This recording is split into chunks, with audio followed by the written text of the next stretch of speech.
कि वहाँ पर सब लोग इंग्लिश में बोल रहे थे और मैं तो अपने आप को बहुत इंटेलिजेंट समझती थी। बट ऐसा कुछ नहीं था कि लैंग्वेज सीखते हुए जिन जिन स्किल्स की हमें ज़रूरत होती है वो है reading, listening, writing and speaking. मैं आपको ये नहीं बोल रही कि आपको ग्रामर का एक एक टॉपिक पढ़ना है, एक एक टॉपिक रिवाइज करना है, नहीं। हेलो दोस्तों, मेरा नाम है अमिता धमीजा और मैं हरियाणा के एक छोटे से शहर सोनीपत से बिलोंग करती हूँ। लेकिन आप लोगों के साथ अपनी स्टोरी शेयर करने से पहले मैं जोश टॉक्स की टीम को तहे दिल से धन्यवाद देना चाहती हूँ कि उन्होंने मुझे इस लायक समझा कि मैं यहाँ खड़े होकर आप लोगों को मोटिवेट कर सकूँ, इंस्पायर कर सकूँ और साथ ही साथ कुछ ऐसे टिप्स दे सकूँ जिनसे आप अपनी इंग्लिश को इम्प्रूव कर सकते हैं। वैसे तो मैं एक इंग्लिश ट्रेनर हूँ, लेकिन अगर मेरी एजुकेशन के बारे में बात की जाए, तो मेरी पढ़ाई की शुरुआत हिंदी मीडियम से हुई। जी हाँ, हिंदी मीडियम से। मैंने 8th क्लास तक हिंदी मीडियम से पढ़ाई की। इसका एक रीज़न ये था कि वो छोटा शहर था और उस टाइम इंग्लिश मीडियम का इतना क्रेज़ नहीं था और साथ-साथ मेरी मम्मा भी मुझे पढ़ा लेती थी। लेकिन जैसे ही मैं 9th में आई, मेरा एडमिशन इंग्लिश मीडियम में करवाया गया। नो डाउट मुझसे पहले पूछा गया कि क्या तुम इंग्लिश मीडियम से पढ़ लोगी?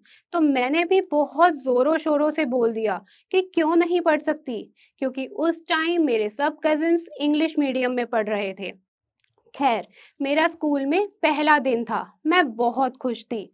लेकिन मेरा खुशी का ठिकाना ज़्यादा दिनों तक नहीं रहा, क्योंकि इसका रीज़न ये था कि जैसे-जैसे टीचर्स ने पढ़ाना शुरू किया और सिलेबस आगे बढ़ता गया, मेरे तो पसीने छूटने लगे। इसका रीज़न ये था क्योंकि मेरे मार्क्स कम आने लगे थे। 8th क्लास तक हिंदी मीडियम में पढ़ाई करते हुए मैं एक ब्राइट स्टूडेंट थी, लेकिन 9th क्लास में इंग्लिश मीडियम लेते ही मेरे मार्क्स कम आने लगे।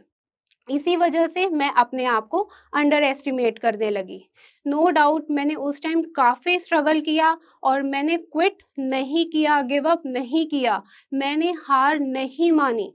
ये बात मैं आप लोगों को इसलिए बता रही हूँ क्योंकि अगर आप भी अपनी लाइफ में कोई भी चैलेंज फेस करते हैं, तो सबसे पहला स्टेप आपने यही लेना है कि आपने गिव अप नहीं करना, हार नहीं माननी। खैर, मेरा टर्निंग पॉइंट लाइफ का तब आया जब ग्रेजुएशन फर्स्ट ईयर में मैंने अच्छा स्कोर किया। उस टाइम अच्छे मार्क्स आने की वजह से मैं कहीं न कहीं टीचर्स को भी पसंद आने लगी और सेकंड ईयर में आते-आते मैंने घर पर ही बच्चों को ट्यूशन देना स्टार्ट कर दिया। टीचर्स की गुड बुक्स में आने की वजह से टीचर्स ने मुझे रिकमेंड करना स्टार्ट किया कि आप दिल्ली में जाना अपनी फर्दर स्टडीज़ के लिए। क्योंकि दिल्ली में बहुत ऑप्शंस हैं। लेकिन टीचर्स को उस टाइम कौन बताता कि 12th पास करने के बाद मैंने अपने पेरेंट्स से बोला था कि मेरा दिल्ली में एडमिशन करवाया जाए। लेकिन मेरे पेरेंट्स ने ये बोलकर मना कर दिया कि तुम लड़की हो, तुम्हें पीछे-पीछे देखने कौन जाएगा? तुम सुबह जाओगी, शाम को आओगी, ट्रैवल करती रहोगी और पढ़ोगी कब?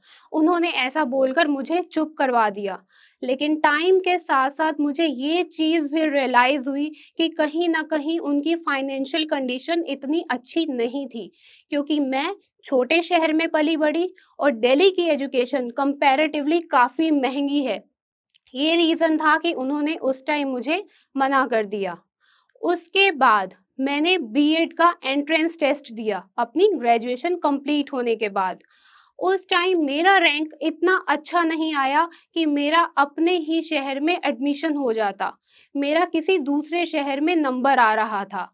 अगेन मेरे पेरेंट्स ने फिर मुझे मना कर दिया कि तुम्हें हम हॉस्टल नहीं भेज सकते। उसके बाद मैंने एमए इंग्लिश में एडमिशन लिया और 2 साल कंप्लीट करने के बाद एक बार फिर मैंने बीएड का एंट्रेंस टेस्ट दिया and by the grace of God इस बार मेरा एडमिशन अपने ही शहर में हो गया और मेरी बीएड भी कंप्लीट हो गई। खैर, बीएड कंप्लीट करने के बाद मेरी शादी हो गई और जो दिल्ली आने का सपना मेरा पूरा नहीं हो पाया, वो फाइनली मेरा शादी के बाद पूरा हो गया। लेकिन शादी होते ही हम इधर-उधर घूमने लगे। जब मैं शादी के बाद पहली बार घूमने गई, तब हम गोवा घूमने के लिए गए। लेकिन गोवा में मैंने फेस किया कि वहाँ पर सब लोग इंग्लिश में बोल रहे थे और मैं तो अपने आप को बहुत इंटेलिजेंट समझती थी, बट ऐसा कुछ नहीं था। वहाँ पर मेरा कॉन्फिडेंस शेक कर गया और उसके बाद मेरा पाला पड़ा साउथ दिल्ली से। मैं मॉल्स में जा रही थी, रेस्टोरेंट में जा रही थी, किसी भी पब्लिक एरिया में जा रही थी। सब लोग उस टाइम मुझे इंग्लिश बोलते हुए दिख रहे थे। तब मैंने अपने आप से एक क्वेश्चन पूछा कि ये क्या हो गया? मैंने तो सिर्फ लिखने की प्रैक्टिस की, यहाँ तो बैक टू बैक मुझे ऐसे लोग मिल रहे हैं जो इंग्लिश बोल रहे हैं and that too with accent. Accent के साथ इतनी अच्छी इंग्लिश मेरे सामने बोली जा रही है। तो मैंने अपना कॉन्फिडेंस धीरे-धीरे बिल्ड किया और मैंने इंग्लिश बोलने की प्रैक्टिस की। इसकी शुरुआत मैंने अपने घर से ही की।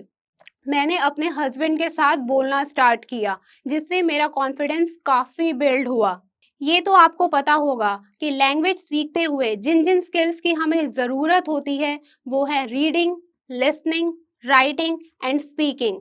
इन चारों स्किल्स पर काम करके हम अपनी लैंग्वेज को इम्प्रूव कर सकते हैं। फर्स्ट स्टेप जो आप ले सकते हैं दैट इज़ रीडिंग।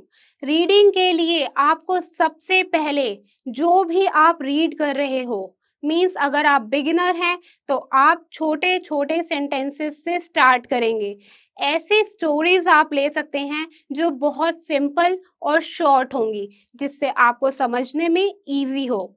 और साथ-साथ आपने इस बात का भी ध्यान रखना है कि जब आप रीड कर रहे हैं तो आपने उसको लाउड बोलना है, ऊंचा बोलना है, ताकि जो आप पढ़ रहे हैं वो आपको सुनाई भी दे रहा है।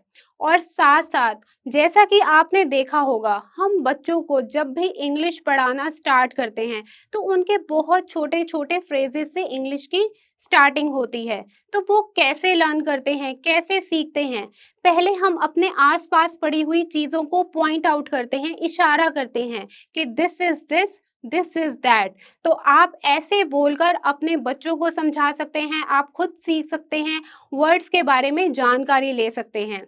और साथ ही साथ आप ऐसा भी कर सकते हैं कि आप किसी भी एक पिक्चर को ले सकते हैं और उस पिक्चर को देखते हुए आपको उस पिक्चर में जितने भी ऑब्जेक्ट्स दिखाई दे रहे हैं, उन ऑब्जेक्ट्स पे आप छोटे-छोटे सेंटेंसेस बना सकते हैं। नो डाउट कई लोगों को आपने सुनते हुए देखा होगा कि लोग बोलते हैं आपने इंग्लिश में सोचना है। ऐसा कुछ नहीं है। अगर आपको इंग्लिश बिल्कुल भी बोलनी नहीं आती, तो आप अपनी मदर टंग से इंग्लिश में उसे ट्रांसलेट कर सकते हैं। बट ये खेल ज़्यादा दिनों तक नहीं चलना चाहिए, क्योंकि जब आप बोलना स्टार्ट करेंगे, फर्स्ट डे में आप उसे ट्रांसलेट करेंगे, then it's okay. Second day करेंगे, it's okay. But third day आते-आते आप उसके यूज़्ड टू हो जाएँगे। आपको हिंदी में या अपनी मदर टंग में सोचने की ज़रूरत नहीं पड़ेगी। आप ऐसा भी कर सकते हैं लाइक आप किसी मॉल में हैं, रेस्टोरेंट में हैं, एयरपोर्ट पे हैं, ऑफिस में हैं, कहीं पर भी हैं। आपकी जो भी सराउंडिंग्स हैं, उन सराउंडिंग्स को यूज़ करते हुए आप इंग्लिश बोलने की प्रैक्टिस कीजिए और अगर हो सके तो आप साथ-साथ उसे लिखने की भी प्रैक्टिस कीजिए, जिससे आपका कॉन्फिडेंस काफ़ी बिल्ड होगा और आपकी वोकैब्युलरी भी काफ़ी एनहांस होगी। आप घर पर अगर बच्चे हैं तो उनके साथ बोलना स्टार्ट कीजिए, क्योंकि बच्चों के साथ लेंदी सेंटेंसेस पॉसिबल ही नहीं है। आप छोटे-छोटे सेंटेंसेस से स्टार्ट कीजिए और अगर आप ये कहते हैं कि आपके घर में बच्चे नहीं हैं, आपके पेरेंट्स हैं, आपके भाई-बहन हैं, आप उनके साथ बोलना स्टार्ट कीजिए। अगर आपके पेरेंट्स को बोलना नहीं आता, लेकिन फिर भी आप बोलिए, यकीन मानिएगा उन्हें सुनने में काफ़ी अच्छा लगेगा, चाहे उन्हें कुछ भी समझ में ना आ रहा हो। इसके साथ-साथ आप अपनी लिसनिंग पे भी ध्यान दे सकते हैं। लिसनिंग आप कैसे कर सकते हैं? लाइक अगर आप ये कहें कि मेरे पास तो टाइम ही नहीं है, मैं कब टाइम दूँ? आप कहीं पर ट्रैवल कर रहे हैं, बस में हैं, मेट्रो में हैं, आप उस टाइम को यूटिलाइज़ कर सकते हैं। मेबी कि आपके पास स्ट्रेंजर्स बैठे हुए हैं, आप उस टाइम स्पीकिंग प्रैक्टिस नहीं कर सकते, आपको उस टाइम हेजिटेशन होती है कि हम किसके साथ बात करें। उस टाइम को यूटिलाइज़ कीजिए। यूट्यूब पर काफ़ी ऐसे आपको छोटे-छोटे क्लिप्स देखने को मिल जाएँगे, उन क्लिप्स को सुनिए। सुनने के बाद उसे समझिए और ये आपकी राइटिंग में भी प्रैक्टिस करेगा, क्योंकि जो लिसनिंग स्किल का आप यूज़ कर रहे हैं, जिस क्लिप को आप देख रहे हैं, उसे समझ रहे हैं, आप उसे लिखने की प्रैक्टिस भी कीजिए। मीन्स उस क्लिप में आपने क्या-क्या देखा, क्या सीखा, आप उसे लिख कर भी इंग्लिश की प्रैक्टिस कर सकते हैं। इसके बाद मैं आपको कहना चाहूँगी, जब आप यहाँ तक आ जाते हैं, तो आपको अगर थोड़ा-सा एडवांस स्ट्रक्चर की साइड जाना है, तो आप ग्रामर को ज़रूर यूज़ कीजिएगा। मैं आपको ये नहीं बोल रही कि आपको ग्रामर का एक-एक टॉपिक पढ़ना है, एक-एक टॉपिक रिवाइज़ करना है, नहीं। अगर आप सिर्फ टेंसेस और मॉडल्स यही रिवाइज़ कर लेंगे, जो कि 2-4 दिन से ज़्यादा का खेल नहीं है, आप उन स्ट्रक्चर्स को यूज़ करके ईज़िली सेंटेंसेस फ्रेज़ कर सकते हैं। मेरे पास ऐसे भी काफ़ी मैसेजेस आते हैं, जो लोग मुझसे ये पूछते हैं कि हम तो गाँव में रहते हैं, हम छोटे शहर में रहते हैं, तो हम अपनी इंग्लिश को कैसे इम्प्रूव करें? देखिए, सबसे पहले तो आप ये सब जानते होंगे कि आज के टाइम में बच्चे-बच्चे के हाथ में फ़ोन है और आप इस फ़ोन का, इस टेक्नोलॉजी का यूज़ कर सकते हैं। आप गूगल की मदद ले सकते हैं, आप यूट्यूब की मदद ले सकते हैं। अगर आपको कुछ भी प्रॉब्लम आती है, लाइक अगर आपको किसी भी वर्ड को इंग्लिश में जानना है, तो आप उसे गूगल पर सर्च कर सकते हैं। इनफैक्ट आप उसे ट्रांसलेट भी कर सकते हैं। मोस्ट प्रोबेबली वो आपको करेक्ट सेंटेंस दिखाएगा, जिससे आपकी इंग्लिश इम्प्रूव होगी। और जहाँ तक रही ग्रामर मिस्टेक्स की बात, आप उसे भी गूगल पर सर्च कर सकते हैं। फॉर एग्जाम्पल जैसे आपने बोला ही इज प्लेइंग और he is being playing, which one is correct, ऐसा लिखकर आप गूगल पर सर्च कर सकते हैं। वो ऑटोमेटिकली आपको दिखा देगा कि ग्रामेटिकली कौन सा ऑप्शन करेक्ट है, जो आपके लिए काफ़ी हेल्पफुल होने वाला है और इंग्लिश को इम्प्रूव करने में काफ़ी हेल्प करेगा। जो भी लोग इंटरव्यू को क्लियर नहीं कर पाते, उनके मन में 100% फर्स्ट ऑफ ऑल हेजिटेशन रहती है।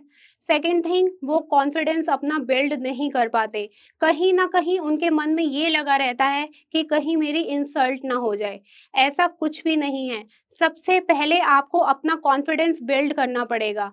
अगर आप घर में किसी के सामने नहीं बोलना चाहते, लाइक अपने रिलेटिव्स के सामने नहीं बोलना चाहते, बट आप स्ट्रेंजर्स के साथ बात कर सकते हैं। अगर वो नो डाउट अगर मज़ाक उड़ाते भी हैं, तो इससे आपको कोई प्रॉब्लम नहीं होनी चाहिए, क्योंकि आगे आपको वो नहीं मिलने वाले। तो आप रिलेटिव्स की बजाय स्ट्रेंजर्स से बात कर सकते हैं और साथ ही साथ इंटरव्यू से रिलेटेड ऐसे क्वेश्चंस हैं जो यूट्यूब पर आप सर्च कर सकते हैं। ऐसे हज़ारों वीडियोज़ यूट्यूब पर आपको देखने को मिल जाएँगे, जिसकी आप प्रैक्टिस करके अपना इंटरव्यू क्रैक कर सकते हैं। तो ये है मेरी आपके लिए कुछ टिप्स। आप इन्हें अपनी लाइफ में यूज़ करके अपनी इंग्लिश को इम्प्रूव करिए। Thank you so much. It is said that when you educate a woman, you educate an entire generation. नारी सशक्तिकरण पर ये पंक्तियाँ हमारे दिल को जोश और हिम्मत से भर देती है। ऐसी ही हिम्मत भरी कहानी अभी हमने सुनी जोश टॉक्स पर और हमें उससे काफ़ी प्रेरणा भी मिली। ऐसी ही कहानी है लक्ष्मी जी की, जिन्होंने CS करके बड़े शहर में वो आए जॉब का सपना लेके, पर उन्हें यहाँ जॉब नहीं मिल पाई। पर उन्होंने हिम्मत नहीं हारी, जोश के साथ उन्होंने कम्युनिकेशन स्किल्स पर काम किया और आज एक बड़ी कंपनी में वो काम कर रही हैं।